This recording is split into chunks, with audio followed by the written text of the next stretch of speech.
Hello மக்களே, welcome to Sellur E Seva info channel. இங்க பாருங்க, இன்னைக்கு தங்கம், வெள்ளி, வைரம் விலை நிலவரம் பத்தின ஒரு ரொம்ப முக்கியமான அப்டேட் தான் நம்ம பார்க்க போறோம். நாங்க உங்களுக்காக இந்த மாதிரி யூஸ்ஃபுல்லான தகவல்களை தொடர்ந்து சொல்லிக்கொண்டே இருப்போம். ஸோ நம்ம பேஜை ஃபாலோ பண்ணிட்டு பார்த்தீங்கன்னா உங்களுக்கு ரொம்ப ஹெல்ப்பா இருக்கும். கொஞ்சம் நம்ம செல்லூர் இ சேவா இன்ஃபோ சேனலை சப்ஸ்கிரைப் பண்ணுங்க நண்பா. அப்போதான் நம்ம போடுற ரொம்ப யூஸ்ஃபுல்லான விஷயங்கள் உங்களுக்கு உடனே நோட்டிஃபிகேஷன்ல கிடைக்கும். எங்களுக்கும் அது கொஞ்சம் ஹெல்ப்பா இருக்கும். சரி வாங்க, மே 5, 2026க்கான இன்றைய ரேட் என்ன இந்த எக்ஸ்பிளைனர்ல டீட்டெயிலா பார்க்கலாம். டெய்லி ரேட் சேஞ்ச் ஆகும். அதனால சரியான நேரத்துல வாங்கினாதான் நமக்கு ப்ராஃபிட் கிடைக்கும் இல்லையா? விஷயத்துக்குள்ள போறதுக்கு முன்னாடி உங்களுக்காக ஒரு குவிக் குவிஸ். தங்கத்தோட தூய்மையை, அதாவது பியூரிட்டிய எப்படி மெஷர் பண்ணுவாங்க? Option A litre, option B carat, இல்ல ஆப்ஷன் சி கிலோ. இந்த கொஸ்டினுக்கு யாரு கரெக்டா ஆன்சர் பண்றாங்கன்னு பாப்போம். உங்க பதில கமெண்ட்ல சொல்லுங்க. பெஸ்ட் கமெண்ட்டை நாங்க பின் பண்றோம். பை த வே, இந்த அப்டேட் யாருக்கெல்லாம் ரொம்ப யூஸ்ஃபுல்னு பாத்தீங்கன்னா, புதுசா நகை வாங்க போறவங்க, இன்வெஸ்ட்மெண்ட் பண்றவங்க, வீட்ல திருமணம் பிளான் பண்றவங்கன்னு எல்லாருக்கும் இந்த தகவல் ரொம்ப முக்கியம். ஓகே, இப்போ இன்னைக்கு தங்கம் வெள்ளை என்னன்னு பார்த்துருவோம். மிக உயர்ந்த தூய்மையான 24 கேரட் தங்கம் ஒரு கிராமுக்கு இன்னைக்கு சுமார் 14,900லிருந்து 15,000 ரூபாய் வரைக்கும் சேல் ஆகுது. அதே மாதிரி நம்ம ரெகுலரா நகை தயாரிக்க யூஸ் பண்ற 22 கேரட் தங்கம் பார்த்தீங்கன்னா ஒரு கிராமுக்கு 13,600லிருந்து 13,800 ரூபாய் ரேஞ்சில் இருக்கு. அப்புறம் இந்த டிசைனர் ஜுவல்லரிக்கெல்லாம் யூஸ் பண்ணுவாங்களே 18 கேரட், அது ஒரு கிராமுக்கு 11,000 முதல் 11,300 ரூபாய் வரைக்கும் இருக்கு. ஒரு முக்கியமான விஷயம், இன்னைக்கு விலையில ஒரு சின்ன சரிவு இருக்கு. ஸோ நகை வாங்கணும்னு நினைக்கிறவங்களுக்கு இது கண்டிப்பா ஒரு சூப்பரான வாய்ப்பு. நம்ம ஊரு கல்யாணங்கள்னாலே நமக்கு டக்குன்னு ஞாபகம் வர்றது சவரன் கணக்கு இல்லைன்னா 10 கிராம் கணக்கு தான், கரெக்டா? இப்போ 10 கிராம் அளவுக்கு 24 கேரட் தங்கம் வாங்கணும்னா இன்னைக்கு மார்க்கெட்ல உங்களுக்கு சுமார் 1.49 லட்சம் ரூபாய் தேவைப்படும்.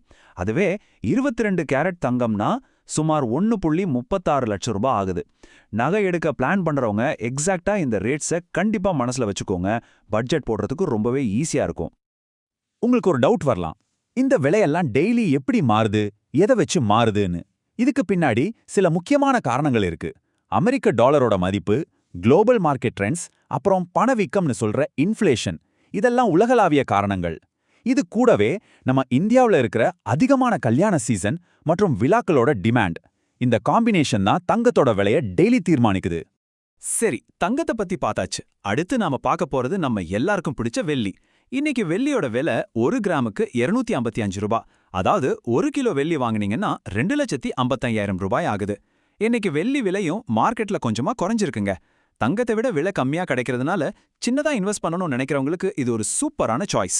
ஆக்சுவலா வெள்ளி வெறும் நகைக்காக மட்டும் இல்லாம நிறைய எலக்ட்ரானிக் பொருட்கள் அப்புறம் மருத்துவத்துறையில கூட அதிகமா பயன்படுது. இப்போ ரொம்பவே லக்ஸூரியஸான வைரத்தோட விலைய பார்ப்போம். உலகத்திலேயே மிக விலைமதிப்புள்ள கற்கள்ல வைரமும் ஒன்னு. 1 கேரட் வைரம் இன்னைக்கு மார்க்கெட்ல சுமார் 60,000லிருந்து 70,000 ரூபாய் வரைக்கும் விற்கப்படுது. ஆனா இந்த விலை அப்படியே ஃபிக்ஸட் கிடையாதுங்க. வைரத்தோட அந்த 4C பொறுத்து தான் இது டோட்டலா மாறுபடும். அந்த 4C என்ன தெரியுமா? கட், கிளாரிட்டி, கலர் மற்றும் கேரட். திருமண நிச்சயதார்த்த மோதிரங்கள்லாம் வாங்கணும்னு பிளான் பண்றவங்க கண்டிப்பா இந்த 4C செக் பண்ணிட்டு வாங்குறது ரொம்பவே நல்லது. இப்ப நிறைய பேருக்கு இருக்கிற ஒரு முக்கியமான கேள்வி, எந்த உலோகம் எந்த முதலீட்டுக்கு சிறந்தது? நீங்க லாங் டேர்ம், அதாவது நீண்ட கால அடிப்படையில முதலீடு பண்ண நினைச்சா தங்கம் தான் எப்போதுமே ஒரு பாதுகாப்பான பெஸ்டான ஆப்ஷன். எந்த பொருளாதார பிரச்சனைகள் வந்தாலும் அதோட மதிப்பு ஓரளவுக்கு ஸ்டேபிளா நிலைத்திருக்கும். ஆனா குறுகிய காலத்துல லாபம் பார்க்கணும், கையில பட்ஜெட்டும் கொஞ்சம் கம்மியா தான் இருக்கு அப்படின்னா கண்டிப்பா வெள்ளி முதலீடு ஒரு அருமையான வாய்ப்பு. ஸோ ஃபைனலா இதை எப்படி நாம யூஸ் பண்ணணும்னா, டெய்லி ரேட் செக் பண்ணுங்க. ரேட் குறையும் போது வாங்குங்க, அதிகமா இருக்கும்போது கொஞ்சம் வெயிட் பண்ணுங்க. அதுதான் ஒரு ஸ்மார்ட் மூவ். ஏன்னா சரியான நேரத்துல வாங்கினாதான் நமக்கு நல்ல ப்ராஃபிட் கிடைக்கும். இந்த முழுமையான மார்க்கெட் அப்டேட்டை பார்த்ததுக்கு ரொம்ப நன்றி. மறக்காம அந்த குவிக் குவிஸ்க்கான உங்க பதில கமெண்ட்ல போடுங்க. யார் கரெக்டா சொல்றீங்கன்னு பார்ப்போம். நம்ம சேனலை சப்ஸ்கிரைப் பண்ணிக்கோங்க. இதே மாதிரி இன்னொரு பயனுள்ள தகவலோட உங்களை சந்திக்கிறேன். பாய்.